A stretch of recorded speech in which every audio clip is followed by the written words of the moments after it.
Happy Sunday guys, ihaw-ihaw, breakfast namin. Happy Sunday to all. Ayan, from time to time nakakapagkain naman tayo ng karne.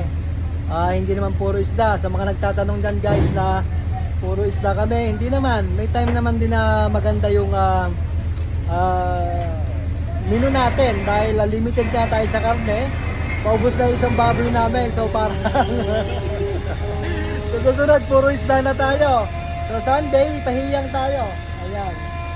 Every Sunday lang. Every Sunday lang daw ang karne namin. Sabi ni Cosinero, ayan oh. Tipid muna, tipid muna. Tipid-tipid lang. Kailangan talaga ma-budget yung food supply natin for 2 months. So ganyan. Healthy foods tayo, lagi tayong isda. Basta may pansahog, pangrekado, masarap ang isda guys. Walang cholesterol. Pero ito, yan ang mga cholesterol, yung Cosinero na yan oh. Kita nyo. Parang tumataba.